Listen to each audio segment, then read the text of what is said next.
ರಾಮ ಮಂತ್ರವ ಜಪಿಸೋ ಹೇ ಮನುಜ, ರಾಮ ಮಂತ್ರವ ಜಪಿಸೋ ಹೇ ಮನುಜ, ರಾಮ ಮಂತ್ರವ ಜಪಿಸೋ ಹೇ ಮನುಜ, ರಾಮ ಮಂತ್ರವ ಜಪಿಸೋ ಹೇ ಮನುಜ, ರಾಮ ಮಂತ್ರವ ಜಪಿಸೋ ಹೇ ಮನುಜ, ರಾಮ ಮಂತ್ರವ ಜಪಿಸೋ ಹೇ ಮನುಜ, ರಾಮ ಮಂತ್ರವ ಜಪಿಸೋ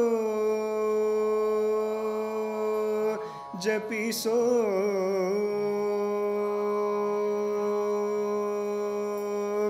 ಆ ಮಂತ್ರ ಈ ಮಂತ್ರ ನೆಚ್ಚಿನಿ ಕೆಡಬೇಡ, ಆ ಮಂತ್ರ ಈ ಮಂತ್ರ ನೆಚ್ಚಿನಿ ಕೆಡಬೇಡ, ಆ ಮಂತ್ರ ಈ ಮಂತ್ರ ನೆಚ್ಚಿನಿ ಕೆಡಬೇಡ, ಆ ಮಂತ್ರ ಈ ಮಂತ್ರ ನೆಚ್ಚಿನಿ ಕೆಡಬೇಡ. ಸೋಮಶೇಖರ ತನ್ನ ಸತಿಗೆ ಪೆಳಿದ ಮಂತ್ರ, ಆ ಮಂತ್ರ ಈ ಮಂತ್ರ ನೆಚ್ಚಿನಿಗೆ ಬೇಡ. ಸೋಮಶೇಖರ ತನ್ನ ಸತಿಗೆ ಪೆಳಿದ ಮಂತ್ರ, ರಾಮ ಮಂತ್ರವ ಜಪಿಸೋ ಹೇ ಮನುಜ, ರಾಮ ಮಂತ್ರವ ಜಪಿಸೋ. ಸಕಲ ವೇದಂಗಳಿಗೆ ಸಾರವೇ ನಿಪ ಮಂತ್ರ, ಸಕಲ ವೇದಂಗಳಿಗೆ ಸಾರವೇ ನಿಪ ಮಂತ್ರ. ಮುಕ್ತಿ ಮಾರ್ಗಕ್ಕೆ ಮೂಲ ಮಂತ್ರ, ಸಕಲ ವೇದಂಗಳಿಗೆ ಸಾರವೇ ನಿಪ ಮಂತ್ರ. ಮುಕ್ತಿ ಮಾರ್ಗಕ್ಕೆ ಮೂಲ ಮಂತ್ರ, ಭಕುತಿ ಮಾರ್ಗಕ್ಕೆ ಬಟ್ಟೆ ತೋರುವ ಮಂತ್ರ.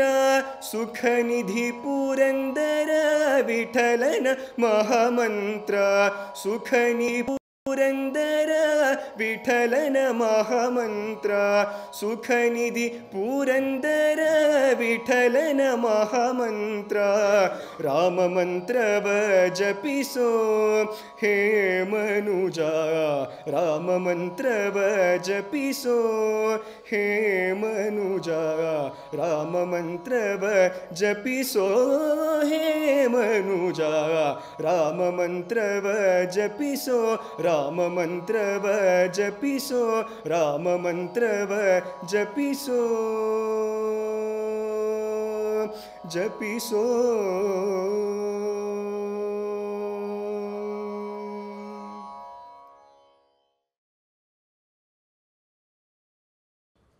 ಆನಂದಮಾನಂದಕರಂ ಪ್ರಸನ್ನಂ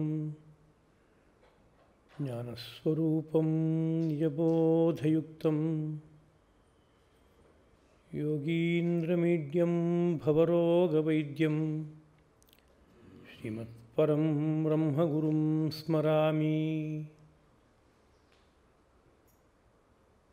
ದೇವಕೀ ಪರಮಾನಂದಂ ಕೃಷ್ಣಂ ವಂದೇ ಜಗದ್ಗುರುಂ.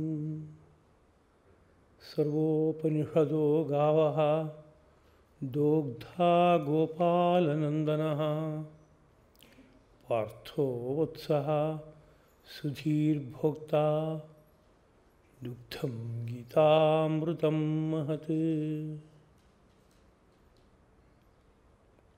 ಹೃದಯ ವೇದಿಕೆಯಲ್ಲಿ ಆರಾಧ್ಯ ಮೂರ್ತಿಗಳಾಗಿ ಬೆಳಗುತ್ತಿರುವ ಸದ್ಗುರು ದಂಪತಿಗಳ ಪವಿತ್ರ ಪಾದಾರವಿಂದಗಳಿಗೆ ನಮೋ ನಮಃ. ಎಲ್ಲ ಸಹೃದಯರಾದ ಜಿಜ್ಞಾಸುಗಳಿಗೂ ಹಾರ್ದವಾದ ವಂದನೆಗಳು. ಭಗವದ್ಗೀತಾ ಪ್ರವಚನ ಮಾಲಿಕೆಯ 36ನೆಯ ಕುಸುಮವನ್ನು ಭಗವಂತನ ಪಾದಗಳಲ್ಲಿ ಅರ್ಪಿಸ್ತಾ ಇದ್ದೇನೆ. ಈ ಹಿಂದಿನ ಪಾಠಗಳ ಬಗ್ಗೆ ಒಂದು ಪೂರ್ವಾವಲೋಕನ ಮಾಡೋದಾದರೆ, ಸದೃಶಂ ಚೇಷ್ಟತೆ ಸ್ವಸ್ಯಾಹ ಪ್ರಕೃತೆ ಜ್ಞಾನವಾನಪಿ ಇಂತಹ ತಿಳುವಳಿಕೆ ಇದ್ದರೂ ಸಹ ಅವನು ಪ್ರಕೃತಿಗೆ ತಕ್ಕಂತೆ ಅವನು ಚೇಷ್ಟೆ ಮಾಡ್ತಾನೆ. ಆದ್ದರಿಂದ ನಿಗ್ರಹ ಕಿಂಕರಿಷ್ಯತಿ, ಹೊರಗಡೆಯಿಂದ ಇಂದ್ರಿಯಗಳನ್ನು ನಿಗ್ರಹ ಮಾಡೋದು ಅಂತ ಹೊರಟ್ರೆ ಅದೆಲ್ಲಿ ಸಾಧ್ಯ ಅಂತ ಒಂದು ಮಾತನ್ನು ಹೇಳಿ, ಆದ್ದರಿಂದ ಪ್ರಕೃತಿಗೆ ಅನುಗುಣವಾದಂತಹ ಕಾರ್ಯವನ್ನೇ ಮಾಡಬೇಕು. ಅದು ಲೌಕಿಕವಾದ ಕಾರ್ಯ ಇರ್ಬೋದು, ಆತ್ಮ ಸಾಧನೆಗೆ ಸಂಬಂಧಪಟ್ಟಂಥ ಕಾರ್ಯ ಇರ್ಬೋದು. ಅಂದರೆ ಜ್ಞಾನಯೋಗ ಇದೆ, ಕರ್ಮಯೋಗ ಇದೆ. ಅವನ ಪ್ರಕೃತಿ ಯಾವುದಕ್ಕೆ ಹೊಂದ್ಕೊಳ್ಳುತ್ತೋ ಅಂಥ ಮಾರ್ಗ ಹಿಡಿಬೇಕೇ ಹೊರತು ನನ್ನ ಮನಸ್ಸಿಗೆ ತೋರಿದಂಥ ಮಾರ್ಗವನ್ನು ಹಿಡಿದ್ರೆ ಪ್ರಕೃತಿ ಬಹಳ ಬಲಿಷ್ಠ, ಯಾವುದೋ ಕಡೆ ಎಳ್ಕೊಂಡು ಹೊರಟೋಗುತ್ತೆ ಅಂತ. ಆ ಪ್ರಕೃತಿಯನ್ನು ಬದುಕಿರೋಷ್ಟು ಕಾಲ ಬದಲಾಯಿಸೋಕ್ಕಾಗೋಲ್ಲ. ಯಾವುದಾದ್ರು ಒಂದು ಮೂರ್ತಿಯನ್ನು ಮಾಡುವಾಗ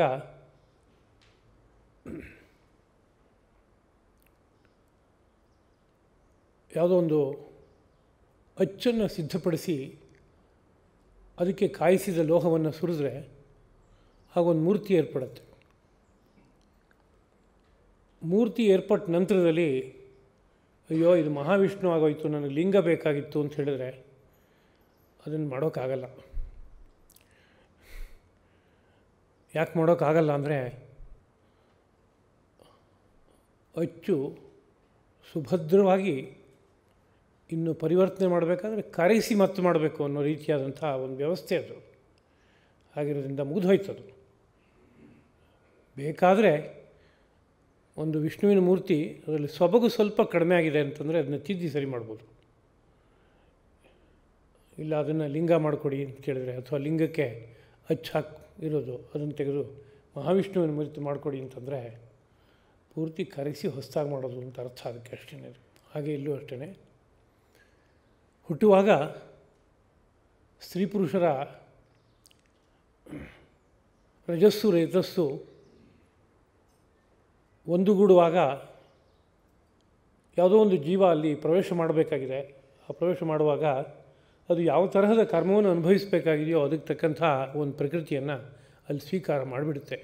ಅದು ಹುಟ್ಟಿನಿಂದ ಕೊನೆಯವರೆಗೆ ಭಗವತ್ ಸಂಕಲ್ಪಕ್ಕೆ ಸೇರಿದ ವಿಷಯ.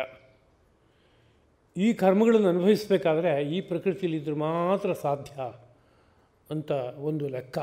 ಆ ಲೆಕ್ಕದ ಮೇಲೆ ಅದು ಸಿದ್ಧವಾಗಿ ಹೋಗ್ಬಿಟ್ಟಿದೆ.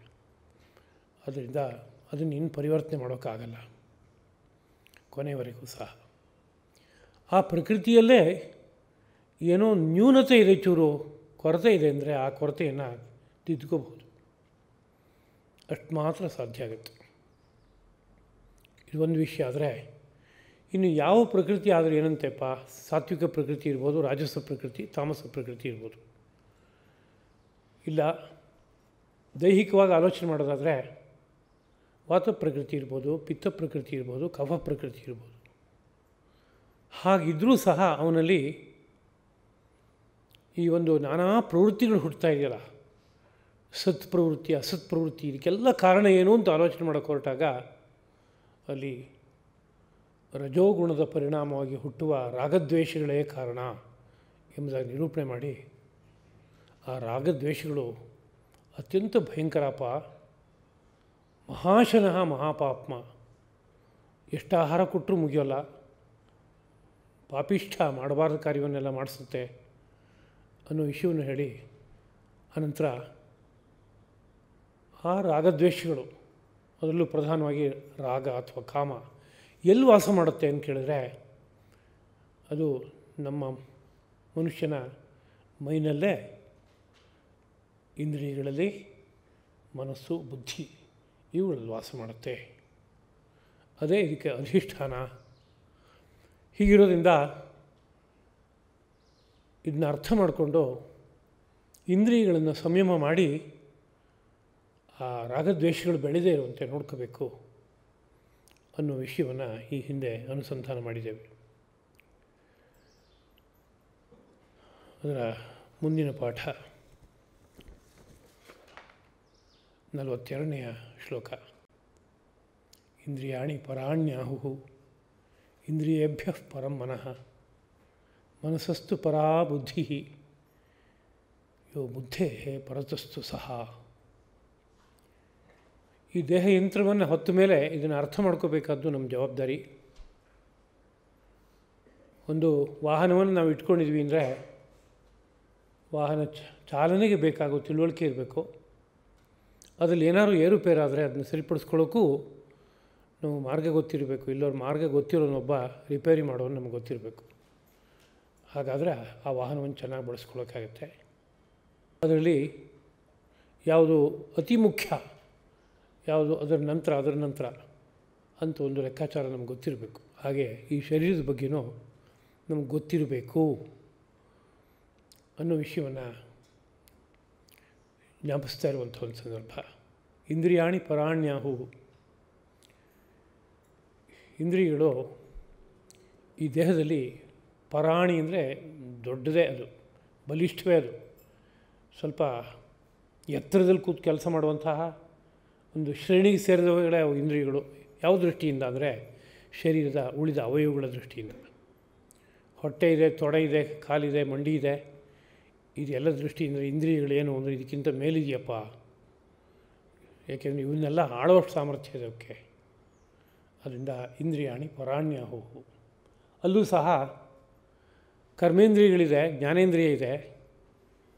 ಕರ್ಮೇಂದ್ರಿಯಗಳಿಗಿಂತ ಜ್ಞಾನೇಂದ್ರಿಯ ಬಲಿಷ್ಠವಾದದ್ದು. ಕರ್ಮೇಂದ್ರಿಯಗಳಿಗೆ ಬೇಕಾಗುವ ಮಾರ್ಗದರ್ಶನ ಕೊಡ್ತಾ ಇರೋದು ಜ್ಞಾನೇಂದ್ರಿಯ. ಮನಸ್ಸೊಂದು ತೀರ್ಮಾನ ತಗೋತಪ್ಪ, ಹೋಗಬೇಕು ಅಂತ, ಚಾಮುಂಡಿ ಬೆಟ್ಟ ಹತ್ತಬೇಕು ಅಂತ. ಕಾಲು ಮುಂದಕ್ಕೆ ಕೆಲಸ ಮಾಡಬೇಕಾದ್ರೆ ಕಣ್ಣು ದಿಗ್ದರ್ಶನ ಮಾಡ್ತಾನೆ ಇರಬೇಕು. ಇಲ್ಲಿ ಮೆಟ್ಲು ಬಂತು, ಮೇಲಕ್ಕೆ ಹತ್ತು, ಇಲ್ಲಿ ಸ್ವಲ್ಪ ಕೆಳಗಡೆ ಇಳಿ, ಇಲ್ಲಿ ಅಡ್ಡ ಏನೋ ಇದೆ, ಎಡಗಡೆ ಪಕ್ಕದಿಂದ ಹೋಗು, ಬಲಗಡೆ ಪಕ್ಕದಿಂದ ಹೋಗು, ಹೀಗೆ ಮಾರ್ಗದರ್ಶನ ಕೊಟ್ಟು ಕಾಲು ಹೆಜ್ಜೆ ಹಾಕುವಂತೆ ಮಾಡ್ಕೋಬೇಕಾಗುತ್ತೆ. ಹಾಗಾದರೆ ಮಾತ್ರ ಕಾಲು ವ್ಯವಸ್ಥಿತವಾಗಿ ನಡೆಯೋಕ್ಕಾಗತ್ತೆ. ಅದೇ ರೀತಿಯಲ್ಲಿ ಉಳಿದ ಇಂದ್ರಿಯಗಳು ಅಷ್ಟೇ ಸಮಯದಲ್ಲಿ ನಮಗೆ ಒಂದು ಸೂಚನೆ ಕೊಟ್ಟರೆ ಆಗುತ್ತೆ. ಒಲೆ ಮೇಲೆ ಏನೋ ಪದಾರ್ಥ ಇಟ್ಟಿದ್ದೀವಿ, ಶಬ್ದ ನೋಡಿದ ಕೂಡಲೇ ಗೊತ್ತಾಗುತ್ತೆ ಇದು ಮರಳ್ತಾ ಇದೆ, ಮುಂದಕ್ಕೆ ಏನು ಮಾಡಬೇಕು ಅಂತ. ಅಂದರೆ ಕೈ ಕೆಲಸ ಮಾಡ್ತಾಯಿದೆ, ಕೈ ಕೆಲಸ ಮಾಡ್ತಾಯಿದ್ರು ಕಿವಿಗೆ ಏನೋ ಒಂದು ಸ್ಥಾನ ಇದೆ, ಕಿವಿ ಸಮಯದಲ್ಲಿ ಮಾರ್ಗದರ್ಶನ ಕೊಡಬೇಕಾಗುತ್ತೆ. ಹಾಗೆ ಮೂಗೊಂದು ಹೇಳುತ್ತೆ, ಹುರಿತಾ ಇದ್ದರೆ ಕೈನಿಂದ ಹದ ಬಂತು, ಒಳ್ಳೆ ಗಂಧ ಬರ್ತಾಯಿದೆ, ಇಲ್ಲಿ ನಿಲ್ಲಿಸು ಅಂತ ಒಂದು ಸೂಚನೆ ಅದು ಕೊಟ್ಟು ಕೂಡಲೇ ಕೆಲಸ ನಿಲ್ಲಿಸಬೇಕಾಗುತ್ತೆ. ಪ್ರತಿ ಹೆಜ್ಜೆಯಲ್ಲೂ ಕರ್ಮೇಂದ್ರಿಯಗಳಷ್ಟು ಕೂಡ ವ್ಯವಸ್ಥಿತವಾಗಿ ನಡಿಬೇಕಾದ್ರೆ ಪಕ್ಕದಲ್ಲೇ ಜ್ಞಾನೇಂದ್ರಿಯಗಳು ಸಹಕಾರ ಕೊಟ್ಕೊಂಡು ಹೋಗಬೇಕಾಗುತ್ತೆ. ಅದರಿಂದ ಈ ದೇಹದಲ್ಲಿ ದೇಹಕ್ಕಿಂತ ಬಲಿಷ್ಠವಾದದ್ದು ಕರ್ಮೇಂದ್ರಿಯನೇ ದೊಡ್ಡದು.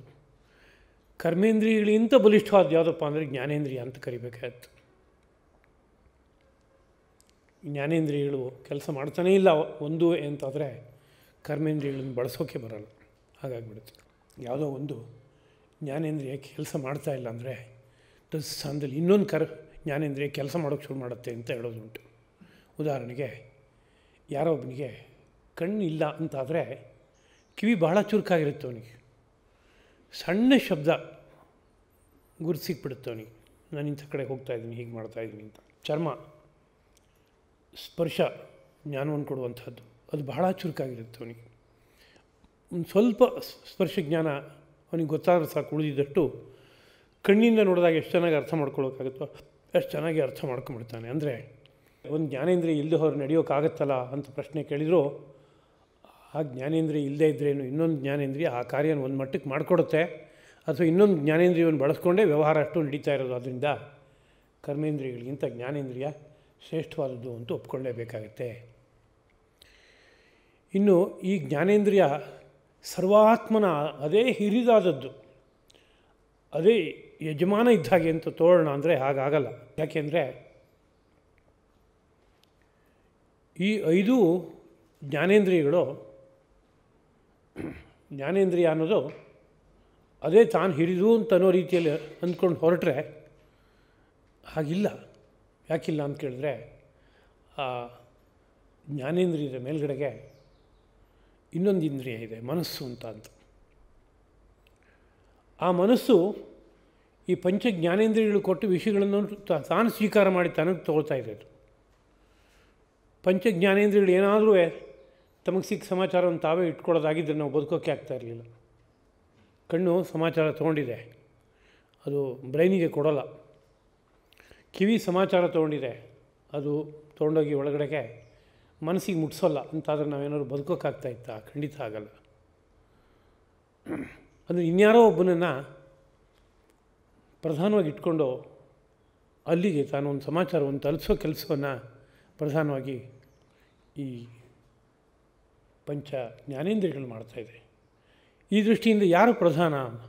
ಪಂಚೇಂದ್ರಿಯಗಳು ಪ್ರಧಾನವೇ, ಮನಸ್ಸು ಪ್ರಧಾನವೇ ಅಂತ ತೊಗೊಂಡ್ರೆ ಮನಸ್ಸು ಪ್ರಧಾನ ಅಂತ. ಲೌಕಿಕವಾಗೂ ನಾವು ನೋಡ್ಬೋದು, ಯಾರೋ 4 ಜನ 5 ಜನ ಕೆಲಸ ಮಾಡೋರು ಇದ್ದಾರೆ ಅಂದರೆ ಆ ಕೆಲಸ ಮಾಡೋರು ಪ್ರತಿ ಹೆಜ್ಜೆಯಲ್ಲಿ ಯಜಮಾನನ ಆಶೆ ಏನು ಅಂತ ಕೇಳೋಕ್ಕೆ ಹೋಗ್ತಾರೆ. ಆಮೇಲೆ ಕೆಲಸ ಆದಮೇಲೆ ಯಜಮಾನರಿಗೆ ಹೋಗಿ ನಿವೇದನೆ ಮಾಡ್ತಾರೆ. ಆಮೇಲೆ ಅವನು ಇನ್ನೊಂದು ಕೆಲಸ ಹೇಳಿದ್ರೆ ಇನ್ನೊಂದು ಕೆಲಸಕ್ಕೆ ಹೋಗ್ತಾರೆ. ಹೀಗಿದ್ದಾಗ ಯಜಮಾನ ಮುಖ್ಯನೋ ಈ ಸೇವಕರು ಮುಖ್ಯನೋ ಅಂತ ಕೇಳಿದರೆ ಯಜಮಾನ ಮುಖ್ಯ ಅಂತ ಹೇಳಬೇಕು. ಹಾಗೆಯೇ ಇಲ್ಲೂ ಕೂಡ ಪಂಚೇಂದ್ರಿಯಗಳಿಗೆ ಅಧಿಪತಿ ಇದ್ದಾನೆ ಮನಸ್ಸು. ಅವನು ಪಂಚ ಜ್ಞಾನೇಂದ್ರಿಯಗಳಿಗಿಂತಲೂ ಹಿರಿದಾದ ವ್ಯಕ್ತಿ ಅವನೇನೆ ಅಂತ ತಗೋಬೇಕಾಗುತ್ತೆ. ಇಂದ್ರಿಯೇಭ್ಯ ಪರಂ ಮನಃ, ಇಂದ್ರಿಯಗಳಿಗಿಂತಲೂ ದೊಡ್ಡದು ಹಿರಿದಾದದ್ದು ಯಾವುದಪ್ಪ ಅಂದರೆ ಮನಸ್ಸು. ಮನಸ್ಸಸ್ತು ಪರಾ ಬುದ್ಧಿ. ಹೋಗಲಿ, ಈ ಮನಸ್ಸು ಅದೇ ಪೂರ್ಣ ಯಾಜಮಾನಿಕೆಯನ್ನು ಹೊತ್ಕೊಂಡಿರ್ಬೋದಾ ಅಂತ ಕೇಳಿದರೆ ಇಲ್ಲ, ಅದು ಪರಾಧೀನವೇ, ಇನ್ನೊಂದಕ್ಕೆ ಅಧೀನವಾಗಿ ಅದು ಕೆಲಸ ಮಾಡ್ತಾಯಿದೆ. ಮನಸ್ಸು ಯಾರಿಗೆ ಅಧೀನವಾಗಿದೆ ಅಂತ ಕೇಳಿದ್ರೆ ಅದು ಬುದ್ಧಿಗೆ ಅಧೀನ ಆಗಿದೆ. ಹಾಗಂದ್ರೆ ಹೇಗೆ ಅಂತ ಕೇಳಿದ್ರೆ, ಮನಸ್ಸಿಗೆ ಏನೇನು ಸಮಾಚಾರ ಬಂದರೂ ಅದು ತೊಗೊಂಡೋಗಿ ಅಷ್ಟೂ ಸಮಾಚಾರವನ್ನು ಬುದ್ಧಿ ಕೈ ಕೊಟ್ಟು ಸುಮ್ಮನೆ ಕೂತ್ಕೊಳ್ಬೇಕು ಅಷ್ಟೇ ಪಾಪ, ಬೇರೆ ಇನ್ನೇನು ಮಾಡೋ ಹಾಗಿಲ್ಲ. ಅದು ಅಲ್ಲಿಗೆ ಬುದ್ಧಿಗೆ ಹಿಡಿದಾದ ಸ್ಥಾನ ಅಂತಾಗೋಯ್ತು. ಅಂದರೆ ಏನರ್ಥ? ನಮಗೆ ಕಣ್ಣೊಂದು ಹೇಳುತ್ತೆ, ಕಿವಿ ಒಂದು ಸಮಾಚಾರ ಕೊಡುತ್ತೆ, ಮೂಗೊಂದು ಸಮಾಚಾರ ಕೊಡುತ್ತೆ, ಚರ್ಮ ಒಂದು ಸಮಾಚಾರ ಕೊಡುತ್ತೆ ಅಂತಾದರೆ ಇದಿಷ್ಟನ್ನು ಇಟ್ಕೊಂಡು ಬುದ್ಧಿ ಕೊನೆಗೆ ಒಂದು ನಿರ್ಣಯ ಕೊಡುತ್ತೆ. ಯಾವುದೋ ಒಂದು ಪದಾರ್ಥ ನೋಡ್ತೀವಿ, ನೋಡಿದಾಗ ಕೈಯಿಂದ ಮುಟ್ಟು ನೋಡ್ತೀವಿ, ಹೀಗಿದೆ ಅಂತ ಅನಿಸುತ್ತೆ. ಅದಾದಮೇಲೆ ಮೂಗಿನಿಂದ ಮೂಸಿ ನೋಡ್ತೀವಿ, ಅಲ್ಲೊಂದು ಗಂಧ ಗೊತ್ತಾಗುತ್ತೆ. ಕಣ್ಣಿಂದ ನೋಡ್ತೀವಿ, ಅಲ್ಲಿ ಬಣ್ಣ ಒಂದು ಗೊತ್ತಾಗುತ್ತೆ. ಹಾಗೆ ಏನಾದ್ರು ಅದರಲ್ಲಿ ಶಬ್ದ ಬರೋ ಹಾಗಿದ್ರೆ ಯಾವ ಶಬ್ದ ಬರುತ್ತೆ ಅಂತ ನೋಡ್ತೀವಿ. ಇಷ್ಟು ಆದ ನಂತರ ಇದು ಹೀಗೆ, ಇಂಥ ಪದಾರ್ಥ ಇದನ್ನು ಹೀಗೆ ಬಳಸ್ಕೋಬೇಕು ಅಂತ ನಿರ್ಣಯ ಮಾಡೋರು ಯಾರು ಅಂತ ಕೇಳಿದರೆ ಮನಸ್ಸಲ್ಲ. ಮನಸ್ಸಿನ ಹಿಂದುಗಡೆ ಇನ್ನೊಂದು ಮನಸ್ಸಿಗೆ ಮೇಲೆ ಕೆಲಸ ಮಾಡ್ತಾ ಇರುವಂಥದ್ದು ಒಂದು ಶಕ್ತಿ ಇದೆ, ಅದಕ್ಕೆ ಬುದ್ಧಿ ಅಂತ ಕರೀತಾರೆ. ಅದು ಇದೆಲ್ಲ ವಿಷಯವನ್ನು ತೊಗೊಂಡು ಒಂದು ನಿರ್ಣಯ ಮಾಡ್ತಾಯಿದೆ. ಆದ್ದರಿಂದ ಮನಸ್ಸಸ್ತು ಪರಾ ಬುದ್ಧಿ, ಮನಸ್ಸಿಗೂ ಮೇಲೆ ಪರ ಅಂದರೆ ಮೇಲಿರುವಂಥದ್ದು, ಎತ್ತರದಲ್ಲಿರುವಂಥದ್ದು ಅದು ಯಾವುದಪ್ಪ ಅಂದರೆ ಬುದ್ಧಿ ಎಂಬುದಾಗಿ. ಯಹ ಬುದ್ಧೇ ಪರತಃ ತು ಸಹ. ಇನ್ನು ಬುದ್ಧಿ ಮೇಲ್ಗಡೆ ಇನ್ಯಾರು ಒಬ್ಬರಿದ್ದಾರ ನಿಯಾಮಕ, ಇದನ್ನೆಲ್ಲ ನಿಯಮನ ಮಾಡ್ತಾ ಇರೋನು, ಹತೋಟಿ ತೊಗೋತಾ ಇರೋನು ಅಂತ ಕೇಳಿದರೆ ಹೌದಪ್ಪ ಇನ್ನೂ ಒಬ್ಬಿದ್ದಾನೆ ಅಂತ. ಯಾರು ಅಂತ ಕೇಳಿದರೆ ಯಹ ಬುದ್ಧೇ ಪರತಃ, ಬುದ್ಧಿಗೂ ಮೇಲೆ ಯಾರಿದ್ದಾನೋ ಅವನು ಸಹ ಅವನೇ ಆತ್ಮ ಎಂಬುದಾಗಿ ಕರೆಯಲ್ಪಡ್ತಾನೆ ಅಂತ. ಅಲ್ಲಿಗೆ ಆತ್ಮನೂ ಪ್ರಧಾನವಾದ ಯಜಮಾನ, ಅವನ ಕೆಳಗಡೆ ಕೆಲಸ ಮಾಡ್ತಾ ಇರೋ ಸಾಧನ ಬುದ್ಧಿ, ಅವನ ಕೆಳಗಡೆ ಕೆಲಸ ಮಾಡ್ತಾ ಇರೋ ಸಾಧನ ಮನಸ್ಸು, ಅವನಿಗೂ ಕೆಳಗಡೆಗೆ ಪಂಚ ಜ್ಞಾನೇಂದ್ರಿಯಗಳು, ಇನ್ನೂ ಕೆಳಗಡೆಗೆ ಪಂಚ ಕರ್ಮೇಂದ್ರಿಯ, ಇನ್ನೂ ಕೆಳಗಡೆಗೆ ಶರೀರ. ಹೀಗೊಂದು ವ್ಯವಸ್ಥೆ ಇದೆ. ನಾವೊಂದು ರಥದ ಉದಾಹರಣೆಯನ್ನು ಗಮನಿಸ್ಕೋಬಹುದು. ಯಾರೋ ಒಬ್ಬ 5 ಕುದುರೆಗಳನ್ನು ಕಟ್ಟಿ ಒಬ್ಬ ಸಾರಥಿಯನ್ನು ಇಟ್ಕೊಂಡು ಎಲ್ಲೋ ದೂರಕ್ಕೆ ಯಾತ್ರೆ ಮಾಡೋಕ್ಕೆ ಹೋಗ್ತಾ ಇದ್ದಾನೆ ಅಂತಾದರೆ, ಒಂದು ರಥ ಇದೆ, ಆ ರಥಕ್ಕೆ ಚಕ್ರ ಮೊದಲಾದಂಥ ಅವಯವಗಳಿದೆ, ಅದು ಆ ರಥ ಸಂಚರಿಸೋದಕ್ಕೆ ಸಹಕಾರ ಕೊಟ್ಕೊಂಡು ಹೋಗುತ್ತೆ. ಈ ಅವಯವಗಳೆಲ್ಲ ಇದ್ದರೂ ಕೂಡ ರಥವನ್ನು ಎಳ್ಕೊಂಡು ಹೋಗೋದಕ್ಕೆ ಪ್ರಧಾನವಾಗಿ ಕುದುರೆಗಳು ಬೇಕು. ಆ ಕುದುರೆಗಳು ರಥವನ್ನು ಎಲ್ಲಿ ಬೇಕೋ ಅಲ್ಲಿಗೆ ನಯನ ಮಾಡ್ಕೊಂಡು ಹೋಗುತ್ತೆ. ಆ ಕುದುರೆಗಳು ಸ್ವತಂತ್ರವ ಅಥವಾ ಪರಾಧೀನವೋ ಅಂತ ಕೇಳಿದರೆ, ಒಂದು ಸರಿಯಾದ ವ್ಯವಸ್ಥೆ ಇದೆ ಅಂತಾದರೆ ಕುದುರೆನ ನೋಡ್ಕೊಳ್ಳೋಕ್ಕೆ ಒಬ್ಬ ಸಾರಥಿ ಇರ್ತಾನೆ. ಅವನು ಯಾವ ಕಡೆಗೆ ಹೋಗಬೇಕೋ ಆ ಕಡೆಗೆ ಕರ್ಕೊಂಡು ಹೋಗ್ತಾನೆ, ಕುದುರೆಯನ್ನು ಓಡಿಸ್ತಾನೆ. ಹಾಗೆ ಅಂದರೆ ಕುದುರೆ ಸಾರಥಿ ಅಧೀನ ಅಂತ ಅರ್ಥ ಅದಕ್ಕೆ. ಅಂದರೆ ಕುದುರೆ ಮೇಲೆ ಕೆಲಸ ಮಾಡುವಂಥ ಒಬ್ಬ ಸಾರಥಿ ಇದ್ದಾನೆ, ಅವನು ಕುದುರೆಗಿಂತ ದೊಡ್ಡವನು ಅಂತ ಅರ್ಥ. ಆ ಸಾರಥಿ ಅವನು ಸ್ವತಂತ್ರನ ಅಂತ ಕೇಳಿದ್ರೆ ಅವನು ಸ್ವತಂತ್ರ ಅಲ್ಲ. ಯಾಕಲ್ಲ ಅಂತ ಕೇಳಿದ್ರೆ ಯಾರೋ ಒಬ್ಬ ಯಜಮಾನನ ಕರ್ಕೊಂಡು ಹೋಗೋಕೆ ಅವ್ನು ಹೊರಟ್ಯಾನೆ. ಆದ್ದರಿಂದ ತನ್ನ ಮನಸ್ಸಿಗೆ ತೋಟದಲ್ಲೆಲ್ಲ ಕರ್ಕೊಂಡು ಹೋಗೋಕ್ಕಾಗಲ್ಲ. ಯಜಮಾನ ಇಲ್ಲಿಗೆ ಯಾಕೆ ಕರ್ಕೊಂಬಂದೆ ಅಂತ ಕೇಳ್ತಾನೆ. ನಾನು ಹೋಗಬೇಕಾಗಿದ್ದು ಇಂಥ ಕ್ಷೇತ್ರಕ್ಕೆ, ನೀನೆಲ್ಲೋ ಬೇರೆ ಕಡೆ ಕಾಡಿಗೆ ಕರ್ಕೊಂಡು ಹೋಗ್ತಾ ಇದೆಯಲ್ಲ ಅಂತ ಕೇಳ್ತಾನೆ. ಗುಡ್ಡಕ್ಕೋ ಬೆಟ್ಟಕ್ಕೋ ಎಲ್ಲಿಗೋ ಕರ್ಕೊಂಡು ಹೋಗೋಗಿಲ್ಲ. ಅದರಿಂದ ಸಾರಥಿ ಅವನ ಪಾತ್ರ ಏನು ಅಂತ ಕೇಳಿದರೆ ಯಜಮಾನನ ಆಶೆ ಏನಿದೆ ಅದನ್ನು ನಾನು ಅನುಸರಿಸಿ ಹೋಗೋನು ಅಂತ ಹೇಳ್ತಾನೆ. ಹೀಗಿದ್ದಾಗ ಇಲ್ಲಿ ಪ್ರಾಧಾನ್ಯ ಯಾರಿಗೆ ಬಂತು ಅಂತ ಕೇಳಿದ್ರೆ ಯಜಮಾನಿಗೆ ಬಂತು ಅಷ್ಟೇ. ಯಜಮಾನ ಕೆಳಗಡೆ ಒಬ್ಬ ಸಾರಥಿ ಇದ್ದಾನೆ, ಸಾರಥಿ ಕೆಳಗಡೆ ಕುದುರೆಗಳಿದೆ, ಕುದುರೆ ಕೆಳಗಡೆಗೆ ರಥದ ಅವಯವಗಳಿದೆ, ಓಡೋಕ್ಕೆ ಬೇಕಾಗುವಂಥದ್ದು. ಆ ರಥದ ಅವಯವ ರಥದ ಒಂದು ಭಾಗವಾಗಿದೆ. ಹೀಗೆ ಏನೋ ಇದರಲ್ಲಿ ಒಂದು ಯಾವುದು ಅತೀ ಮುಖ್ಯ, ಯಾವುದು ಅದಕ್ಕಿಂತ ಸ್ವಲ್ಪ ಕೆಳಗಡೆದು ಹೀಗೆ ಒಂದು ವ್ಯವಸ್ಥೆ ಇದೆ. ಅದೇ ರೀತಿಯಲ್ಲಿ ಈ ಮಾನವ ದೇಹದಲ್ಲೂ ಎಷ್ಟು ವ್ಯವಸ್ಥೆ ಇದೆ, ಇದನ್ನು ಮನಸ್ಸಿನಲ್ಲಿ ಅನುಸಂಧಾನ ಮಾಡಿದರೆ ಆಗ ಒಂದು ನಿರ್ಣಯಕ್ಕೆ ಬಂದು ತಲುಪೋದಕ್ಕಾಗತ್ತೆ. ಮುಂದಿನ ಒಂದು ಶ್ಲೋಕದಲ್ಲಿ ಶ್ರೀ ಕೃಷ್ಣ ಪ್ರಭು ಆ ಮಾತನ್ನು ಈ ಅಧ್ಯಾಯದ ಮಂಗಳ ಶ್ಲೋಕವಾಗಿ ಒಂದು ಆದೇಶವಾಗಿ ಕೊಡ್ತಾ ಇದ್ದಾನೆ. ಏವಂ ಬುದ್ಧೇಃ ಪರಂ ಬುದ್ಧ್ವಾ ಸಂಸ್ತಭ್ಯ ಆತ್ಮಾನಮಾತ್ಮನ ಜಹಿ ಶತ್ರುಂ ಮಹಾಬಾಹೋ ಕಾಮರೂಪಂ ದುರಾಸದಂ. ಏವಂ ಬುದ್ಧೇಃ ಪರಂ ಬುದ್ಧ್ವಾ, ಏವಂ ಈ ಪ್ರಕಾರವಾಗಿ ಬುದ್ಧೇಃ ಪರಂ, ಬುದ್ಧಿಗೂ ಮೇಲೊಬ್ಬಿದ್ದಾನೆ ಎಂಬುದನ್ನು ಬುದ್ಧ್ವಾ ತಿಳಿದು, ಆತ್ಮಾನಂ ಆತ್ಮನ ಸಂಸ್ತಭ್ಯ, ನಿನ್ನನ್ನು ನಿನ್ನಿಂದಲೇ ಹತೋಟಿಗೆ ತಂದುಕೊಂಡು ಅಂತ. ಅಂದರೆ ನಿನ್ನ ಪಂಚ ಜ್ಞಾನೇಂದ್ರಿಯಗಳನ್ನು ಆತ್ಮನ ಅಂದರೆ ನಿನ್ನ ಮನಸ್ಸಿನಿಂದಲೇ ಸಂಸ್ತಭ್ಯ ಸಂಪೂರ್ಣವಾಗಿ ಹತೋಟಿಗೆ ತಂದುಕೊಂಡು, ಹೇ ಮಹಾಬಾಹುವಾದಂಥ ಅರ್ಜುನನೇ, ಕಾಮರೂಪಂ ದುರಾಸದಂ ಶತ್ರುಂ ಜಹಿ, ಈ ಕಾಮರೂಪಿಯಾಗಿರುವ ಅಂದರೆ ಕ್ಷಣಕ್ಕೆ ರೂಪ ಪರಿವರ್ತನೆ ಮಾಡ್ಕೋತಾ ಹಾವಳಿ ಮಾಡ್ತಾ ಇರುವಂತಹ ಬಯಕೆ ಆಸೆ ಅನ್ನೋದೇನಿದೆಯೋ ಅದು ದುರಾಸದ.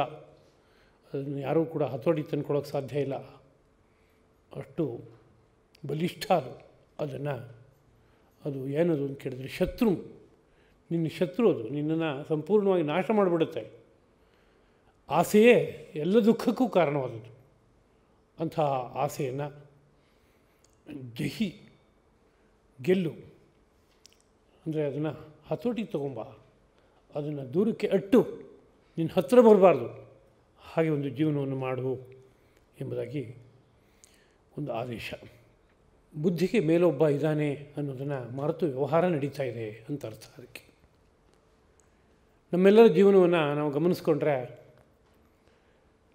ನಮಗೇನನ್ಸುತ್ತೆ ಅಂತ ಕೇಳಿದ್ರೆ, ಇಂದ್ರಿಯಗಳು ಯಾವ್ಯಾವುದೋ ಆಸೆಯನ್ನೇ ತೋರಿಸುತ್ತವೆ. ಇಂದ್ರಿಯಗಳು ಹೇಗೆ ಎಳ್ಕೊಂಡು ಹೋಗುತ್ತೋ ಹಾಗೆ ನಮ್ಮ ಮನಸ್ಸು ಹೋಗ್ತಾ ಇದೆ. ಮನಸ್ಸು ಹೇಗೆ ಹೋಗ್ತಾ ಇದೆಯೋ ಹಾಗೆ ಬುದ್ಧಿಯೂ ಸಹ ಅದಕ್ಕೆ ತಕ್ಕಂಥ ಒಂದು ನಿರ್ಣಯವನ್ನು ಮಾಡ್ಕೋತ ಹೋಗ್ತಾ ಇದೆ. ಇಲ್ಲಿ ಹಿಂದುಗಡೆ ಒಬ್ಬ ಯಜಮಾನ ಇದ್ದಾನೆ ಅನ್ನೋ ಬಗ್ಗೆ ನಮಗೆ ಪ್ರಜ್ಞೆಯೇ ಇಲ್ಲ. ಆ ಯಜಮಾನ ಇದ್ದಾನೆ ಅಂತ ಪ್ರಜ್ಞೆ ಇದ್ದರೆ, ಅವನೇ ಪ್ರಧಾನ ಅನ್ನೋ ರೀತಿಯಾದ ಪ್ರಜ್ಞೆಯು ನಮಗಿರೋದಾದರೆ ಏನಿರ್ಬೋದು ಯಜಮಾನನ ಆಶಯ,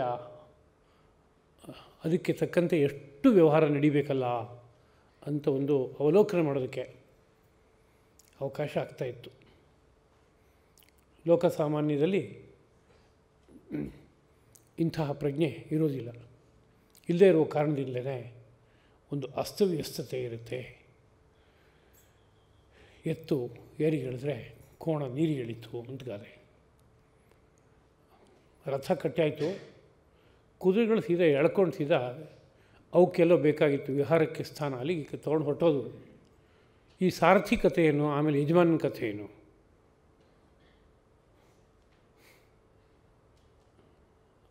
ಹಾಗಲ್ಲ. ಒಬ್ಬ ಯಜಮಾನ ಇದ್ದಾನೆ ಅಂತಂದರೆ ಯಜಮಾನನ ಆಶೆಗೆ ತಕ್ಕಂತೆ ಸಾರಥಿ ಕೆಲಸ ಮಾಡಿ, ಸಾರಥಿ ಆಶೆಗೆ ತಕ್ಕಂತೆ ಕುದುರೆಗಳು ಕೆಲಸ ಮಾಡಿದ್ರೆ ಬೇಕಾದ ಜಾಗಕ್ಕೆ ಹೋಗೋಕ್ಕಾಗತ್ತೆ. ಹಾಗೆ ಈ ಶರೀರವೆಂಬುದೊಂದು ರಥ, ಇದರಲ್ಲಿ ಪಂಚೇಂದ್ರಿಯಗಳೆಂಬುದು ಕುದುರೆ ಇದ್ದ ಹಾಗೆ, ಮನಸ್ಸೆಂಬುದು ಒಬ್ಬ ಸಾರಥಿ ಇದ್ದ ಹಾಗೆ, ಅದ್ರ ಹಿಂದುಗಡೆಗೆ ಇನ್ನೊಬ್ಬ ಇದ್ದಾನೆ ಪುರುಷ, ಅವನು ಯಜಮಾನ. ಇದಿಷ್ಟನ್ನು ಮನಸ್ಸಿಗೆ ತಂದುಕೊಂಡ್ರೆ ಆಗ ಈ ಶತ್ರುವನ್ನು ಗೆಲ್ಲೋಕ್ಕಾಗತ್ತೆ ಅಂತ ಅರ್ಥ. ಯಾರನ್ನು ಅಂದರೆ ಕಾಮವೆಂಬ ಶತ್ರುವನ್ನು ಅಂತ. ಈ ವಿಷಯ ಅರ್ಥ ಆಗೋದು ಅಂದರೆ ಏನು ಅರ್ಥ? ನಮ್ಮ ಮೈ ನಿತ್ಯ ಬಳಸ್ತಾ ಇದ್ದೀವಿ, ನಮಗಿದು ಗೊತ್ತಿಲ್ವೇ ಹಾಗಾದರೆ ಅಂತ ಕೇಳಿದರೆ ಇದು ಗೊತ್ತಿಲ್ಲ ನಮಗೆ. ಯಾಕೆ ಗೊತ್ತಿಲ್ಲ ಅಂತ ಕೇಳಿದ್ರೆ, ಇಲ್ಲಿ ಹೊರಡೆ ಕೂತ್ಕೊಂಡಿರೋ ಯಜಮಾನ ನಮ್ಮ ಕಣ್ಣಿಗೆ ಕಾಣಿಸ್ತಾ ಇಲ್ಲ. ಅವನದೇ ಆದಂಥ ಒಂದು ಆಶೆ ಇದೆಯೋ ಸಹ ನಮಗೆ ಗೊತ್ತಿಲ್ಲ. ಯಾರೊಬ್ಬ ರಾಜ ಇದ್ದಾನೆ, ಒಬ್ಬ ಮಂತ್ರಿ ಇದ್ದಾನೆ ಅಂದರೆ ಮಂತ್ರಿ ರಾಜನ ಆಶೆಗೆ ತಕ್ಕಂತೆ ಕೆಲಸ ಮಾಡಬೇಕು. ಹಾಗಾದರೆ ಮಾತ್ರ ಅವನು ನಿಜವಾದಂತಹ ಮಂತ್ರಿತ್ವವನ್ನು ನಿರ್ವಾಹ ಮಾಡೋ ಹಾಗಾಗುತ್ತೆ. ಇಲ್ಲಿ ಹೋದರೆ ಮಂತ್ರಿ ರಾಜ್ಯ ಆಗಿಬಿಡುತ್ತೆ, ರಾಜನ ರಾಜ್ಯ ಆಗೋಲ್ಲ ಅದು. ಇಲ್ಲಿ ನಮ್ಮದೇ ಮೈ, ನಮಗೇ ಸೇರಿರುವಂತಹ ಪಂಚೇಂದ್ರಿಯಗಳು, ಮನಸ್ಸು, ಬುದ್ಧಿ ಎಲ್ಲ ಇದೆ ಅಂತಾದರೂ ಈ ಶರೀರ ಯಂತ್ರದೊಳಗಡೆ ಎಲ್ಲದಕ್ಕೆ ಮೀರಿ ಮೇಲೊಂದು ಇದೆಯಲ್ಲ, ಅದೇನು ಅಂತ ಗೊತ್ತಾಗ್ತಾ ಇಲ್ಲ. ಹಾಗೆ ಗೊತ್ತಾಗದೇ ಇರೋದ್ರಿಂದ ಇಷ್ಟೆಲ್ಲ ಅವ್ಯವಸ್ಥೆ ನಡೀತಾ ಇದೆ. ಅದನ್ನು ಗೊತ್ತು ಮಾಡ್ಕೊಳ್ಳೋದು ಅಂದರೆ ಹೇಗೆ ಗೊತ್ತು ಮಾಡ್ಕೊಳ್ಳೋದು ಅಂದರೆ ಅದನ್ನ ಎರಡು ತರಹ ಗೊತ್ತು ಮಾಡ್ಕೊಳ್ಳೋಕ್ಕಾಗುತ್ತೆ. ಒಂದು, ಯಾರೊಬ್ಬರು ತುಂಬ ವಿಶ್ವಾಸಿಗಳು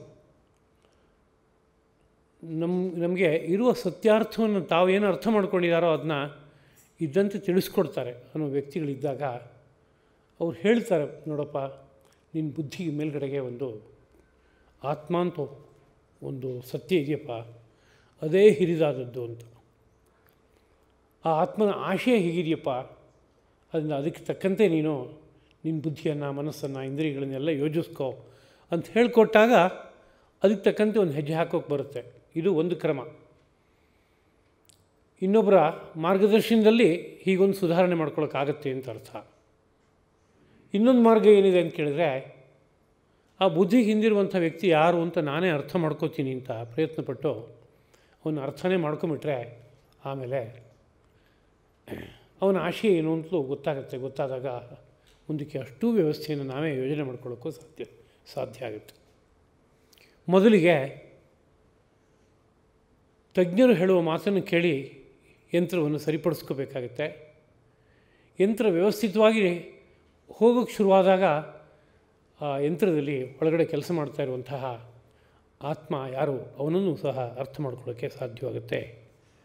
ಆದ್ದರಿಂದ ಈ ಕ್ರಮವನ್ನು ಅನುಸರಿಸಿ ನಿನ್ನೊಳಗಡೆ ಬೆಳೀತಾ ಇರುವಂತಹ ಪರಮಾತ್ಮನನ್ನು ಅರ್ಥ ಮಾಡ್ಕೋ ಅಂತ ಶ್ರೀಕೃಷ್ಣ ಪ್ರಭುವಿನ ಒಂದು ಆದೇಶ. ಇಲ್ಲಿಗೆ ಕರ್ಮಯೋಗವೆಂಬ ಅಂಕಿತದಿಂದ ವಿಕಾಸವಾದಂತಹ 3ನೇ ಅಧ್ಯಾಯ ಪರಿಸಮಾಪ್ತಿಯಾಯಿತು. ಒಮ್ಮೆ ಈ ಸಂದರ್ಭದಲ್ಲಿ ಈ 3ನೇ ಅಧ್ಯಾಯದಲ್ಲಿ ನಾವು ಏನನ್ನು ಒಟ್ಟು ಅನುಸಂಧಾನ ಮಾಡಿದ್ವಿ ಅನ್ನೋದನ್ನ ಒಂದು ಸಂಕ್ಷೇಪವಾಗಿ ಭಾವಿಸೋಣ. ಅರ್ಜುನನ ಒಂದು ಪ್ರಶ್ನೆಯಿಂದ ಆರಂಭ ಆಗುತ್ತೆ.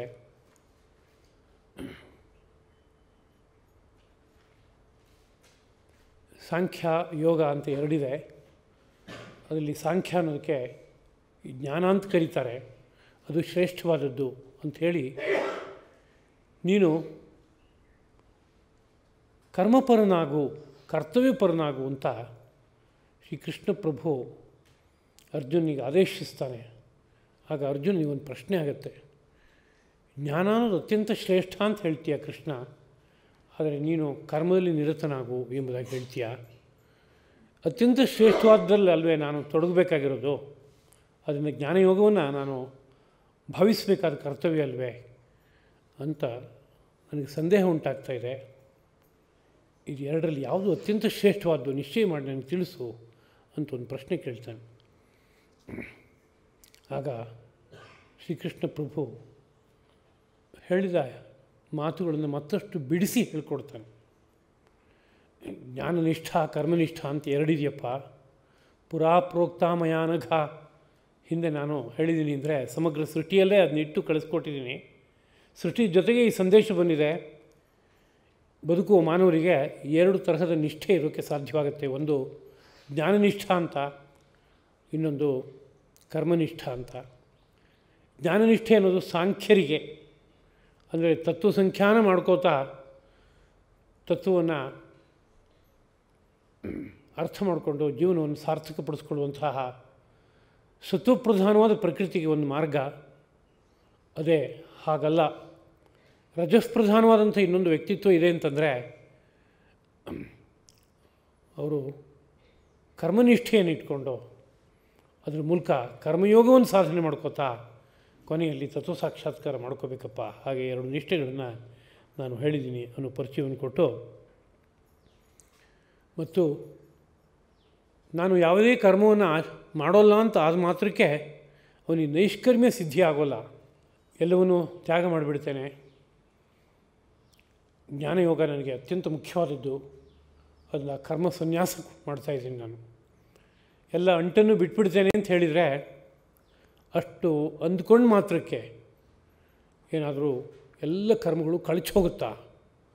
ಕರ್ಮರಹಿತವಾದಂತಹ ಒಂದು ಸಮಾಧಿ ಅನುಭವಕ್ಕೆ ಏರೋಕ್ಕಾಗತ್ತಾ? ಕರ್ಮರಹಿತವಾದ ಸ್ಥಿತಿ ಅಂದರೆ ನೈಷ್ಕರ್ಮ್ಯ, ಕರ್ಮವಿಲ್ಲದೆ ಇರುವಂತಹ ಒಂದು ಸ್ಥಿತಿ ಅಂತಲೇ ಆ ಮಾತಿಗೆ ಅರ್ಥ. ಅದಕ್ಕೆ ಹೋಗೋಕ್ಕಾಗತ್ತಾ ಅಂದರೆ ಖಂಡಿತ ಹೋಗೋಕ್ಕಾಗಲ್ಲಪ್ಪ. ನ ಕರ್ಮಣ ಅನಾರಂಭಾತ್ ನೈಷ್ಕರ್ಮ್ಯಂ ಪುರುಷೋಷ್ಣುತೆ. ಅಷ್ಟು ಮಾತ್ರ ಅಲ್ಲ, ಯಾರೇ ಒಬ್ಬ ಮನುಷ್ಯ ಒಂದು ಕ್ಷಣ ಸಹ ಎಲ್ಲ ಕರ್ಮವನ್ನು ಬಿಟ್ಟಿರೋಕ್ಕಾಗತ್ತಾ ಅಂದರೆ ಆಗೋಲ್ಲ. ನಹಿ ಕಶ್ಚಿತ್ ಕ್ಷಣಮಪಿ ಜಾತು ತಿಷ್ಠತಿ ಅಕರ್ಮಕೃತ್. ಒಂದು ಕ್ಷಣ ಯಾವ ಕರ್ಮವೂ ಇಲ್ಲ ಅಂತಿರೋಕ್ಕೆ ಯಾರಿಗಾರೋ ಆಗುತ್ತಾ ಅಂತ ಕೇಳಿದ್ರೆ ಯಾರೊಬ್ಬನಿಗೂ ಸಾಧ್ಯ ಇಲ್ಲ. ಏನಾರೋ ಒಂದು ವೇಳೆ ಬಲಾತ್ಕಾರದಿಂದ ಎಲ್ಲ ಕರ್ಮವನ್ನು ನಿಲ್ಲಿಸಿದ್ದೀನಿ ಅಂತ ಪ್ರಯತ್ನ ಪಟ್ಟರೊಬ್ಬ, ಕೈ ಕಾಲು ಆಡಿಸೋದು ನಿಲ್ಲಿಸಿದ್ದೀನಿ ನಾನು, ಕಣ್ಣು ಮುಚ್ಕೊಂಡಿದ್ದೀನಿ, ಆ ಕಡೆ ಈ ಕಡೆ ತಿರುಗಿ ನೋಡಲ್ಲ, ಒಬ್ಬರನ್ನು ಮಾತಾಡಿಸೋಲ್ಲ, ಅದರಿಂದ ಕರ್ಮ ಅಷ್ಟು ತ್ಯಜಿಸ್ಬಿಟ್ಟೆ ಅಂತ ಅಂದ್ಕೋತೀಯ ಅಂತ ಆದರೆ ಇಲ್ಲಪ್ಪ, ಅದು ಆಗೋಲ್ಲ. ಯಾಕೆ ಅಂತ ಕೇಳಿದ್ರೆ ಕೈಕಾಲು ಆಡಿಸೋದು ನಿಲ್ಲಿಸ್ಬಿಟ್ಟಿದೆಯಾ, ಆದರೆ ಮನಸ್ಸು ಮಾತ್ರ ಎಲ್ಲ ಆಟ ಆಡ್ತಾಯಿದೆ. ಮನಸ್ಸು ಅದರದ್ದೊಂದು ಕಲ್ಪನಾ ರಾಜ್ಯದಲ್ಲಿ ಅದು ಓಡ್ತಾ ಇದೆ, ಆಹಾರ ಸ್ವೀಕಾರ ಮಾಡ್ತಾಯಿದೆ, ಕೇಳ್ತಾ ಇದೆ, ಮಾತನಾಡ್ತಾ ಇದೆ. ಎಲ್ಲ ವ್ಯವಹಾರವನ್ನು ಮನಸ್ಸಿನಲ್ಲೇ ನಿರ್ವಾಹ ಮಾಡ್ಕೊಂಡು ಹೋಗೋಕ್ಕಾಗತ್ತೆ. ಹಾಗೆ ನಡೀತಾನೆ ಇರುತ್ತೆ ವ್ಯವಹಾರ. ಆದ್ದರಿಂದ ಕೇವಲ ಹೊರಗಡೆಯಿಂದ ಯಾವ ಕಾರ್ಯವನ್ನು ನಾನು ಮಾಡ್ತಾಯಿಲ್ಲ ಅನ್ನೋ ಮಾತ್ರಕ್ಕಾಗಿ ನೀನು ಒಂದು ಜ್ಞಾನಿಗಳು ಅನುಭವಿಸುವ ಸಮಾಧಿ ಸ್ಥಿತಿಗೆ ಹೋಗೋಕ್ಕಾಗೋಲ್ಲ. ಆದ್ದರಿಂದ ಮಾಡಬೇಕಾದ ಕೆಲಸ ಏನಪ್ಪ ಅಂದರೆ ಸಂಘರಹಿತವಾಗಿ ಫಲವನ್ನು ನಿರೀಕ್ಷೆ ಮಾಡದೆ ಕರ್ತವ್ಯ ರೂಪವಾದ ಕರ್ಮವನ್ನು ಮಾಡೋದೇ ಅತ್ಯಂತ ಶ್ರೇಷ್ಠವಾದದ್ದಪ್ಪ. ಮತ್ತು ಆ ಕರ್ಮವನ್ನು ಆಚರಣೆ ಮಾಡೋದಕ್ಕೆ ಸೃಷ್ಟೀಶನೇ ಒಂದು ವ್ಯವಸ್ಥೆಯನ್ನು ಕೊಟ್ಬಿಟ್ಟಿದ್ದಾನೆ. ಸಹಯಜ್ಞ ಪ್ರಜಾ ಸೃಷ್ಟ ಪೂರ್ವವಾಚ ಪ್ರಜಾಪತಿ ಅನೇನ ಪ್ರಸವಿಷ್ಯದ್ದು ಏಷವೋ ಅಸ್ತು ಇಷ್ಟಕಾಮದುಃಖ. ಮಾನವರನ್ನು ಸೃಷ್ಟಿ ಮಾಡುವಾಗ ಮಾನವರ ಮೈನಲ್ಲೇ ಯಜ್ಞರೂಪವಾದಂಥ ಒಂದು ವಸ್ತುವನ್ನು ಇಟ್ಟು ಸೃಷ್ಟಿ ಮಾಡಿ, ನೋಡಿಪ್ಪ ನಿಮಗೆ ಯಜ್ಞವನ್ನು ನಿಮ್ಮ ಮೈನಲ್ಲಿ ಇಟ್ಟು ಕಳಿಸಿದ್ದೀನಿ ನಾನು.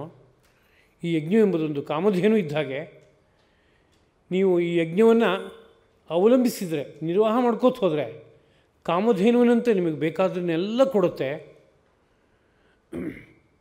ಹೇಗೆ ಕೊಡುತ್ತೆ ಅಂತ ಕೇಳಿದರೆ, ದೇವಾನ್ ಭಾವಯತಾನೇನ ತೇ ದೇವ ಭಾವಯಂತುವಃ ಪರಸ್ಪರಂ ಭಾವಯಂತಹ ಶ್ರೇಯಃ ಪರಮವಾಪ್ಸ್ಯಥ. ನೀವು ಯಜ್ಞಗಳ ಮೂಲಕ ದೇವತೆಗಳನ್ನು ಭಾವಿಸಿ, ಅಂದರೆ ದೇವತೆಗಳನ್ನು ಸಂತೃಪ್ತಿಪಡಿಸುವ ಕಾರ್ಯವನ್ನು ಮಾಡಿ. ಸಂತುಷ್ಟರಾದ ದೇವತೆಗಳು ನಿಮ್ಮ ಇಷ್ಟಾರ್ಥವನ್ನು ಒದಗಿಸಿಕೊಡ್ತಾರೆ.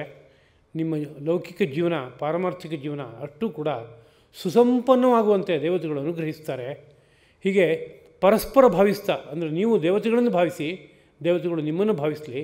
ಹೀಗೆ ಪರಸ್ಪರ ಭಾವನೆಯಿಂದ ಪರಂ ಶ್ರೇಯ, ಅತ್ಯಂತ ಶ್ರೇಷ್ಠವಾದ ಶ್ರೇಯಸ್ಸನ್ನು ನೀವೆಲ್ಲ ಪಡೆಯೋರಾಗಿ ಎಂಬುದಾಗಿ ಭಗವಂತನ ಆಶಯವೇ ಹೇಗಿದೆಯಪ್ಪ. ಮತ್ತು ಜಗತ್ತೆಲ್ಲ ಗಚ್ಚತಿ ಎನ್ನುವುದ್ರ ಮೇಲೆ ಜಗತ್ತನ ಪದ ಆಗಿದೆ. ಅದು ನಿರಂತರವಾಗಿ ನಡೀತಾ ಇದೆ. ನಡೀತಾ ಇರೋದು ಹೇಗೆ ಅಂದರೆ ಕರ್ಮದ ಮೂಲಕವೇ. ಕರ್ಮ ಎಂಬುದು ಒಂದು ಇಲ್ಲ ಅಂತಾದರೆ ಈ ಜಗತ್ತು ನಡೆಯೋಕ್ಕೆ ಸಾಧ್ಯ ಇಲ್ಲ. ಅದರಿಂದ ಕರ್ಮದಿಂದ ಕೆಡಕಾಗಲ್ಲ. ಕೇವಲ ನಾವು ಅಂಟ್ಕೋತೀವಲ್ಲ, ಅದರಿಂದ ಸಮಸ್ಯೆ ಹುಟ್ಕೋತಾ ಇದೆ. ಫಲಕ್ಕೆ ಅಂಟ್ಕೋಬೇಡ, ಕರ್ತವ್ಯ ರೂಪವಾದ ಕರ್ಮವನ್ನು ಆಚರಣೆ ಮಾಡು.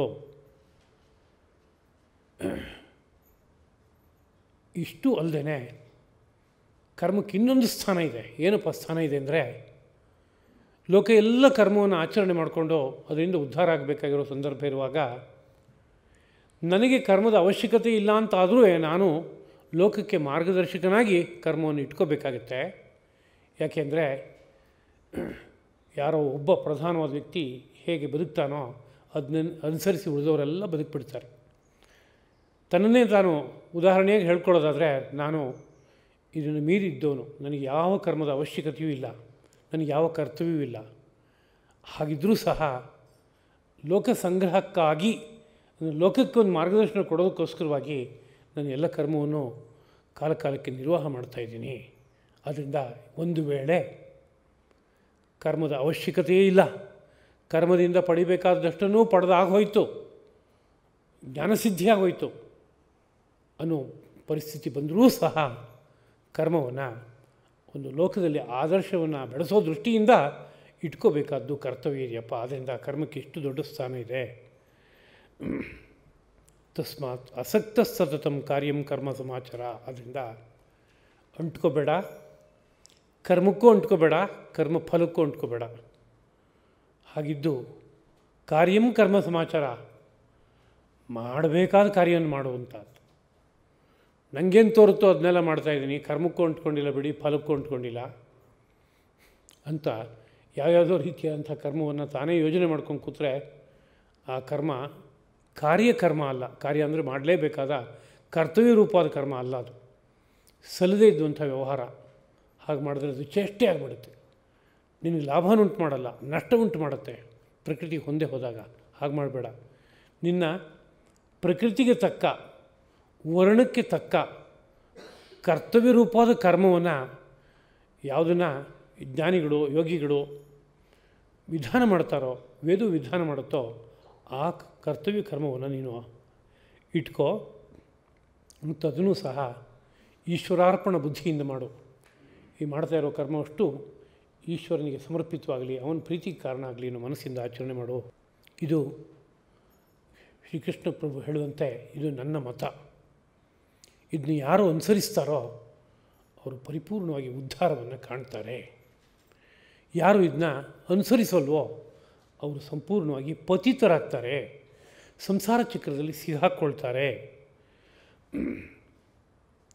ಹೀಗಿರೋದ್ರಿಂದ ಈ ಬಗ್ಗೆ ಎಚ್ಚರಿಕೆ ವಹಿಸಬೇಕು ಅನ್ನೋ ಮಾತನ್ನು ಹೇಳಿದಾಗ ಅರ್ಜುನನ ಕಡೆಗೆ ಮತ್ತೆ ಪ್ರಶ್ನೆ ಬರುತ್ತೆ. ಯಾರು ಬೇರೆ ಬೇರೆ ರೀತಿಯಾದಂಥ ಪ್ರವೃತ್ತಿಗೆಲ್ಲ ಕಾರಣರಾಗಿ ಈ ಸೃಷ್ಟಿನಲ್ಲಿ ಕೆಲಸ ಮಾಡ್ತಾಯಿದ್ದಾರೆ ಅಂತ ಪ್ರಶ್ನೆ ಕೇಳಿದಾಗ ಪುನಃ ಶ್ರೀಕೃಷ್ಣ ಪ್ರಭು ಕಾಮದ ಬಗ್ಗೆ ಮಾತನಾಡ್ತಾನೆ. ಕಾಮ ಅನ್ನೋದೊಂದು ಇದೆಯಪ್ಪ, ಆಸೆ. ಅದು ಎಲ್ಲರನ್ನೂ ಒಂದೊಂದು ರೀತಿಯಲ್ಲಿ ಪ್ರವೃತ್ತಿ ಮಾರ್ಗಕ್ಕೆ ಇಳಿಸ್ಕೊಂಡು ಹೋಗ್ತಾ ಇದೆ ಸಂಪೂರ್ಣವಾಗಿ. ಅಂತಹ ಕಾಮಕ್ಕೆ ತುತ್ತಾಗಬಾರ್ದು. ಆ ಕಾಮ ಏನೇನು ಕೆಲಸ ಮಾಡಿಸ್ತಾ ಇದೆ ಅಂತ ಕೇಳಿದ್ರೆ, ಸಲ್ಲದ ಅನೇಕ ಕಾರ್ಯಗಳನ್ನು ಮಾಡಿಸೋದು ಮಾತ್ರ ಅಲ್ಲ, ತನ್ನ ಧರ್ಮ ಏನಿದೆ ಅದನ್ನು ಆಚರಣೆ ಮಾಡೋದನ್ನು ಬಿಡಿಸಿ ಪರಧರ್ಮದ ಕಡೆಗೆಲ್ಲ ಹೋಗುವಂತೆ ಮಾಡುತ್ತೆ. ಅದ್ಯಾಕೆ ನಾನು ಸ್ವಧರ್ಮದಲ್ಲೇ ಇರಬೇಕು, ಇನ್ನೊಂದು ಧರ್ಮವನ್ನು ನಾನು ಇಟ್ಕೊಂಡು ಏನು ತೊಂದರೆ ಆಗುತ್ತೆ ಅಂತ ಕಾಮ ಬೇರೆ ಕಡೆಗೆ ಹೊರಟು ಹೋಗುತ್ತೆ. ಅದಕ್ಕೆ ಎಲ್ಲೂ ಕೂಡ ನಾವು ತಡೆ ಹಾಕೋಕ್ಕೆ ಬರೋಲ್ಲ, ಹಾಗೆ ಎಳ್ಕೊಂಡು ಹೋಗುತ್ತೆ. ಆದರೆ ಸ್ವಧರ್ಮೇ ನಿಧನಂ ಶ್ರೇಯ, ನಿನ್ನ ಧರ್ಮದಲ್ಲಿ ನೀನು ದೇಹತ್ಯಾಗ ಮಾಡಿದ್ರೂ ಅದು ಅತ್ಯಂತ ಶ್ರೇಷ್ಠವಾದದ್ದು. ಪರಧರ್ಮ ಎಂಬುದು ಭಯಕ್ಕೆ ಕಾರಣ ಆಗುತ್ತೆ, ಅದು ನಿನಗೆ ಹೊಂದೋಲ್ಲ, ಅಪರಾಧ ಮಾಡಿದಂತಾಗತ್ತೆ. ಅದನ್ನ ಪರಧರ್ಮವನ್ನು ಅನುಸರಿಸಬೇಡ, ಸ್ವಧರ್ಮವನ್ನೇ ಅನುಸರಿಸ್ಕೊಂಡು ಹೋಗು. ಆದರೆ ಹೀಗೆ ಆಗಬೇಕಾದ್ರೆ ತುಂಬ ಪ್ರಧಾನವಾಗಿ ಕಾಮವನ್ನು ಹತೋಟಿ ತಂದ್ಕೋಬೇಕು. ಕಾಮ ಪ್ರಧಾನವಾಗಿ ಅವಲಂಬಿಸಿರೋ ಜಾಗ ಯಾವುದು ಅಂತ ಕೇಳಿದರೆ ಅದಕ್ಕೆ ಅಧಿಷ್ಠಾನ. ಇವತ್ತಿನ ಪಾಠದಲ್ಲಿ ಆರಂಭದಲ್ಲೇ ಒಂದು ಸರಿ ಭಾವಿಸಿದ್ವಿ, ಇಂದ್ರಿಯಗಳು, ಮನಸ್ಸು, ಬುದ್ಧಿ ಅಂತ ಇವನ್ನ ಆಶ್ರಯಿಸಿರುವಂಥದ್ದು ಕಾಮ ಅಂತ. ಈ ಶರೀರ ಯಂತ್ರವನ್ನು ಅರ್ಥ ಮಾಡಿಕೊಂಡು ಈ ಶರೀರ ಯಂತ್ರದಲ್ಲಿ ಅತ್ಯಂತ ಮುಖ್ಯನಾಗಿರುವಂಥ ಯಾವ ಆತ್ಮನಿದಾನೋ ಆ ಆತ್ಮನನ್ನು ಅರ್ಥ ಮಾಡಿಕೊಂಡು ಆತ್ಮನ ಆಶಯಕ್ಕೆ ತಕ್ಕಂತೆ ನಾನು ಬದುಕ್ತೇನೆ ಅಂತ ನಿರ್ಣಯ ಮಾಡ್ಕೋ. ಮತ್ತು ಮನಸ್ಸಿನಿಂದ ಈ ಪಂಚೇಂದ್ರಿಯಗಳನ್ನು ಹತೋಟಿ ತನ್ಕೋ, ಕಾಮವನ್ನು ಗೆಲ್ಲು. ಅದರಿಂದ ನೀನು ಪರಮಶಾಂತಿಯನ್ನು ಕಾಣ್ತೀಯ. ಒಳಗಡೆ ಇರುವ ಪರಮಾತ್ಮನ ದರ್ಶನವನ್ನು ನೀನು ಪಡೆದು ಧನ್ಯನಾಗ್ತೀಯ. ಇದಕ್ಕಾಗಿ ಬೇಕಾಗಿರೋದು ಯಾವುದಪ್ಪ ಅಂದರೆ ಕರ್ಮಯೋಗ. ಅದಕ್ಕೆ ನೀನು ಅಧಿಕಾರಿ. ಆ ಕರ್ತವ್ಯವನ್ನು ನೀನು ವ್ಯವಸ್ಥಿತವಾಗಿ ನಿರ್ವಾಹ ಮಾಡು ಎಂಬುದಾಗಿ ಒಟ್ಟು ಈ ಅಧ್ಯಾಯದ ಸಾರ ಎಂಬುದನ್ನು ಸ್ಮರಣೆ ಮಾಡ್ಕೋತಾ, ಇದು ಶ್ರೀಕೃಷ್ಣ ಅರ್ಜುನನಿಗೆ ಹೇಳಿದ ಮಾತಾದರೂ ಲೋಕಕ್ಕೆಲ್ಲ ಒಂದು ಸಂದೇಶ. ಲೋಕದಲ್ಲಿ ಒಬ್ಬೊಬ್ಬನು ಪ್ರತಿ ಕ್ಷಣದಲ್ಲಿ ಕರ್ಮ ಮಾಡ್ತಾಯಿದ್ದಾನೆ, ಮಾಡದೇ ಇರೋದು ಸಾಧ್ಯವೇ ಇಲ್ಲ, ಹಾಗಿದೆ. ನಮ್ಮನ್ನು ನಾವು ಅವಲೋಕನ ಮಾಡಿದ್ರೆ ಎಷ್ಟು ಮಾತು ನಮ್ಮಲ್ಲೇ ಇದು ಸತ್ಯವಾಗಿದೆ ಅನ್ನೋದನ್ನ ಅರ್ಥ ಮಾಡಿಸ್ಬಿಡುತ್ತೆ. ಹೀಗಿರುವಾಗ ನಮ್ಮ ಮನಸ್ಸಿಗೆ ಏನೇನೋ ಬಯಕೆ ಇದೆ, ಅದಕ್ಕೆ ತಕ್ಕಂತೆ ಕಾರ್ಯಕ್ಕೆ ಇಳಿಯೋದಕ್ಕೆ ಬದಲಿಗೆ ಯಾವ ತರಹದ ಕಾರ್ಯಕ್ಕೆ ಇಳಿಬೇಕು ಅನ್ನೋದನ್ನು ಜ್ಞಾನಿಗಳು, ಮಹಾತ್ಮರು ತಿಳಿಸ್ತಾರೋ ಅಂಥ ಕಾರ್ಯಗಳಿಗೆ ಅವರವರು ಇಳಿಬೇಕು. ಪ್ರಕೃತಿಗೆ ತಕ್ಕಂಥ ಕಾರ್ಯಕ್ಕೆ ಇಳಿಬೇಕು. ಪ್ರಕೃತಿಗೆ ತಕ್ಕಂಥ ಕಾರ್ಯಕ್ಕೆ ಇಳಿದ್ರೂ ಸಹ ಅಲ್ಲೂ ಕಾಮ ಎಂಬುದು ಅಡ್ಡಮಾರ್ಗಕ್ಕೆ ಎಳ್ಕೊಂಡು ಹೋಗುತ್ತೆ. ಆ ಸಂದರ್ಭದಲ್ಲಿ ಆ ಕಾಮದ ಹಾವಳಿಯನ್ನು ತಪ್ಪಿಸ್ಕೊಳ್ಳೋದಕ್ಕೆ ಇಂದ್ರಿಯಗಳನ್ನು ಸಂಯಮ ಮಾಡಬೇಕು. ಇದನ್ನು ನಮ್ಮ ನಿತ್ಯ ಜೀವನದ ಒಂದು ಕರ್ತವ್ಯವಾಗಿ ಇಟ್ಕೋಬೇಕು. ನಿತ್ಯ ಜೀವನದಲ್ಲಿ ಇದನ್ನೆಲ್ಲ ಸಾಧಿಸೋದಕ್ಕೆ ಬೇಕಾಗುವಂತಹ ವ್ಯವಸ್ಥೆಯನ್ನು ನಾವು ಪಡೆದಿದ್ದೀವಿ. ಸಂಧ್ಯಾಕಾಲ ಬಂತು ಅಂದರೆ ಒಂದು ಸಂಧ್ಯಾ ಕಾರ್ಯ, ಗಾಯತ್ರಿ ಜಪ ಮಾಡಬೇಕು. ಇನ್ನೊಂದು ಸ್ವಲ್ಪ ಹೊತ್ತು ಕಳೀತು ಅಂದರೆ ದೇವರನ್ನು ಆರಾಧಿಸಬೇಕು. ಹೀಗೆ ತಗೊಂಡ್ರೆ ಪ್ರತಿನಿತ್ಯವೂ ಸಹ ಅನೇಕ ಕರ್ಮಗಳು ನಮ್ಮ ಪಾಲಿಗೆ ಬಂದಿವೆ. ಆ ಕರ್ಮಗಳನ್ನು ಆಚರಿಸೋದಕ್ಕೆ ನಮಗೆ ಸಾಧ್ಯವಾಗ್ತಾ ಇದೆಯಾ ಅಂದರೆ ವ್ಯವಸ್ಥಿತವಾಗಿ ಸಾಧ್ಯವಾಗ್ತಾ ಇಲ್ಲ, ಹೇಗೋ ಮಾಡ್ತಾಯಿದ್ದೀವಿ. ಯಾಕೆ ವ್ಯವಸ್ಥಿತವಾಗಿ ಸಾಧ್ಯವಾಗ್ತಾ ಇಲ್ಲ ಅಂದರೆ ನಮ್ಮ ಮಾತನ್ನು ನಮ್ಮ ಮನಸ್ಸು ಕೇಳ್ತಾ ಇಲ್ಲ, ನಮ್ಮ ಮಾತನ್ನು ಇಂದ್ರಿಯಗಳು ಕೇಳ್ತಾ ಇಲ್ಲ. ದೇವ್ರ ಪೂಜೆಗೆ ಅಂತ ಕೂತ್ಕೊಂಡ್ರೆ ಅದೇ ಸಮಯಕ್ಕೆ 1000 ಆಲೋಚನೆಗಳು ಬರುತ್ತೆ. ಸಂಧ್ಯಾ ಕಾರ್ಯಕ್ಕೆ ಅಂತ ಕೂತ್ಕೊಂಡ್ರೆ ಅದೇ ಸಮಯದಲ್ಲಿ ಇನ್ಯಾವುದೋ 10 ಕೆಲಸಗಳನ್ನ ತಲೆಗೆ ಹಚ್ಕೊಂಡು ಅದ್ರ ಬಗ್ಗೆ ಆಲೋಚನೆ ಮಾಡುವಂತೆ ಮಾಡುತ್ತೆ. ಹೀಗೆಲ್ಲ ಆಗ್ತಾಯಿದೆ ಅಂದರೆ ತಾತ್ಪರ್ಯ ಏನಪ್ಪ ಅಂದರೆ ಪಂಚೇಂದ್ರಿಯಗಳು ಹಾವಳಿ ಮಾಡ್ತಾಯಿದೆ, ಮನಸ್ಸು ಹತೋಟಿಲಿಲ್ಲ ಅಂತ ಅರ್ಥ. ಇದನ್ನು ಸಾಧನೆ ಮಾಡ್ಕೊಳ್ಳೋದಾದರೆ ಆಗ ಸಂಧ್ಯಾ ವಂದನೆಯೋ, ದೇವ್ರ ಪೂಜೆನೋ, ಶ್ರಾದ್ದವೋ ಎಲ್ಲ ಕರ್ಮಗಳು ವ್ಯವಸ್ಥಿತವಾಗಿ ನಡೆಯೋಕ್ಕೆ ಸಾಧ್ಯವಾಗುತ್ತೆ. ಎಲ್ಲ ಕರ್ಮವೂ ಆಗ ಯೋಗರೂಪವಾಗಿ ಪರ್ಯವಸಾನ ಆಗುತ್ತೆ. ಆದ್ದರಿಂದ ನಮ್ಮ ಜೀವನದಲ್ಲಿ ಹೇಗೋ ಏನೇನೋ ಮಾಡ್ತಾಯಿದ್ದೀವಿ ಅನ್ನೋ ಪರಿಸ್ಥಿತಿ ಆಗದೇ ಮಾಡುವ ಕಾರ್ಯವನ್ನು ಯೋಗರೂಪದಲ್ಲಿ ಸಾಧಿಸುವಂತೆ ನಮಗಾಗಬೇಕು. ಈ ಅಧ್ಯಾಯದ ಸಾರವಾಗಿ ಅದನ್ನು ನಮ್ಮ ಜೀವನಕ್ಕೆ ತಂದುಕೊಳ್ಳುವಂತೆ ಆಗಲಿ ಎಂಬುದಾಗಿ ಭಾವಿಸ್ತಾ ಈ 4 ಮಾತುಗಳನ್ನು ಶ್ರೀಕೃಷ್ಣ ಪ್ರಭುವಿನ ಪದಪದ್ಮಗಳಿಗೆ ಅರ್ಪಿಸ್ತೇನೆ. ಕಾಯೇನ ವಾಚಾ ಮನಸಾ ಇಂದ್ರಿಯೈರ್ವಾ ಬುದ್ಧ್ಯಾ ಆತ್ಮನಃ ವಾ ಪ್ರಕೃತೆ ಸ್ವಭಾವಾತ್ ಕರೋಮಿ ಯದ್ಯತ್ ಸಕಲಂ ಪರಸ್ಮೈ ನಾರಾಯಣಾಯೇತಿ ಸಮರ್ಪಯಾಮಿ. ಶ್ರೀಕೃಷ್ಣಾರ್ಪಣಮಸ್ತು.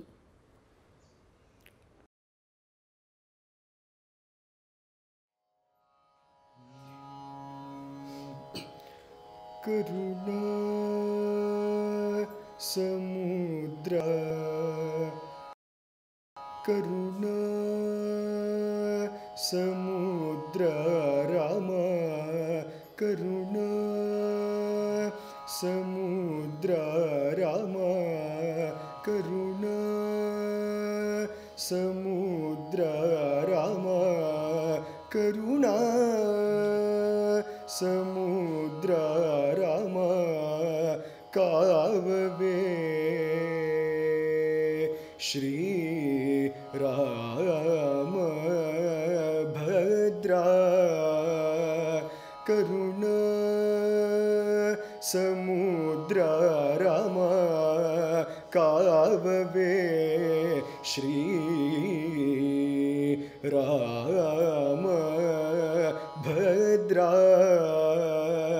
ಕರುಣಾ ಸಮುದ್ರ ರಾಮ ಕಾವವೇ ಶ್ರೀ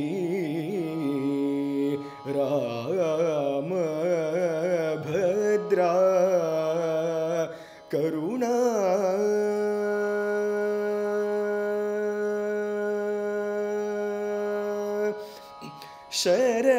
ಶರಣಾಗತ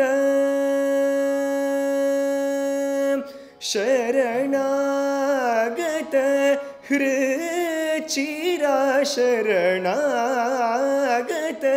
ಹೃಚಿರಾ ಶರಣಾಗತ ಹೃಚಿರಾ ಶಮನ ನಿರ್ಜಿತ ನಿದ್ರಾ ಶರಣಾಗತ ಹೃಚಿರಾ ಶಮನ ನಿರ್ಜಿತ ನಿದ್ರಾ ಶಮನ ನಿರ್ಜಿತ ನಿದ್ರಾ ಕರುಣಾ ಸಮುದ್ರ ನನ್ನು ಕಾವವೇ ಶ್ರೀ ರಾಮ ಭದ್ರಾ ಕರುಣಾ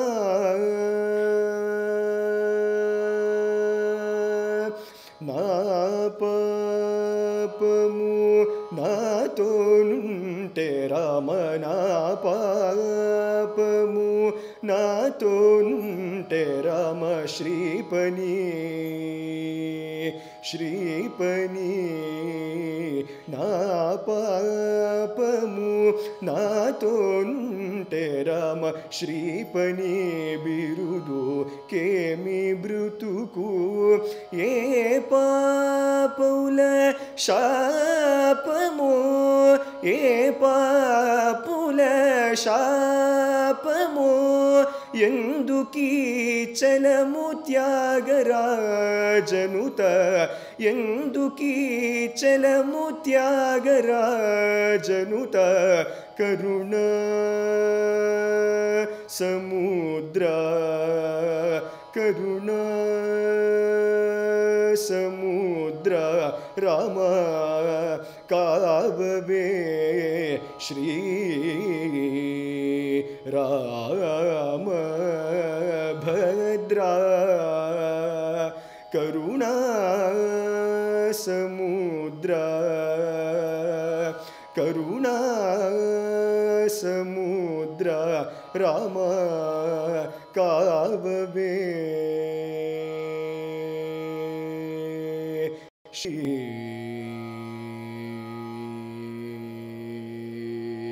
ರಾಮ ಭದ್ರಾ